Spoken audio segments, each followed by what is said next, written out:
Bakit nga ba tinawag na August ang buwan ng August? At anong connect ng August Chamber sa salitang August mismo? It's time, Solid Archers! Welcome to Watchlight, kung saan asintado ang bawat kaalaman. Bago pa maglabasan ang mga memes ni Jose Marichan. Never I see girls and... Before Burr months, bago pa tumunog ang mga kampanile ng Christmas in our hearts, bigyan pansin muna natin ang buwan ng Agosto. Oo, buwan ng wika to. Bakit ito pangalan ng buwan? At bakit ginagamit ito para tawagin ang mga August Chambers at August Bodies? Tara, balikan natin ang kasaysayan at alamin kung paanong isang pangalan ang naging timeless sa simbolo ng dangal, kapangyarihan at respeto. Ang tunay na pangalan ng taong pinangalanan ng buwan na ito ay si Gaius Octavius Turinos, isang pamangkin at tagapagmana ni Julius Caesar. Matapos mapatay si Julius Caesar noong 44 BCE, si Octavius ang nagmana ng kanyang yaman at pangalan. Later on, naging siya na rin ang unang emperador ng Rome at dito siya naging kilala bilang Augustus Caesar. Pero teka, bakit Augustus? Ang salitang Augustus ay hindi simpleng pangalan. Ito ay may dalang bigat. Augustus sa Latin ay nangangahulugang the revered one, the majestic, o the venerable. Ibig sabihin, hindi lang siya pinangalan ng emperor. Ginawa siyang banal, halos Diyos-Diyosan. Isang simbolo ng bagong Roman Empire na mga pangyarihan at mataas ang dangal. So, noong 27 BCE, binigyan siya ng Senado ng pangalang Augustus bilang titulo ng paggalang. Hindi lang basta pangalan, it was a branding of imperial greatness. E bakit may buwan na tinawag na August? Dati, sa lumang Roman calendar, ang tawag sa buwang ito ay Sextilis. Kasi ito ang pang-anim na buwan sa lumang kalendaryo na nagsisimula sa March. Pero nung naging super sikat si Augustus, nagdesisyon ang Senado na, uy, bigyan natin siya ng buwan. Dapat meron din siyang sariling month, gaya ni Julius. FYI, July ay ipinangalan kay Julius Caesar.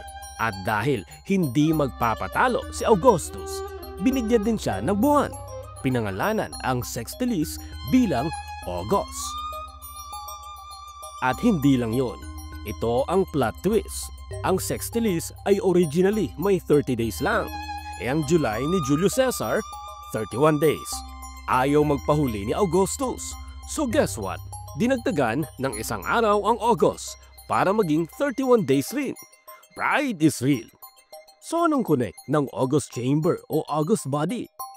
Kapag naririnig mo ang mga terminong August Chamber, August Body, and August Gathering, hindi ito tumutukoy sa buwan. Ito ay adjective. Ginagamit ito para ilarawan ang mga institusyon, grupo o pagtitipon na karapat-dapat igalang, may mataas na posisyon at may kapangyarihan. Halimbawa, the Senate is an august body of lawmakers. Yung August dito ay kasing kahulugan ng revered, honorable, majestic, dignified at grand. At saan galing yung word na yan? Galing pa rin kay Augustus. Literal na ang pangalan niya ay naging salita na tumutukoy sa karangalan, dignidad at otoridad. Kaya kahit ngayon, pag sinabing August Chamber, para kang sinabing ito ang mataas na kapulungan na karapat-dapat sa respeto. Parang mga emperador kung magdesisyon. Kaya kapag tumingin ka sa kalendaryo at nakita mong August 1 na, alalahanin mo, hindi lang ito basta buwan bago ang Burr months. Hindi lang ito buwan ng wika. Ito ang buwan na kapangyarihan, legacy at pride. Ipinangalan sa isa sa pinaka-makapangyarihang tao sa kasaysayan. At tuwing ginagamit natin ang salitang August para sa mga institusyon o pagtitipon, dala-dala natin ang echo ng pangalan ni Gaius Octavius, ang naging Augustus, ang tao na literal na ginawa ng Roma na banal sa kanilang kalendaryo, sa kanilang wika, at sa ating kasaysayan.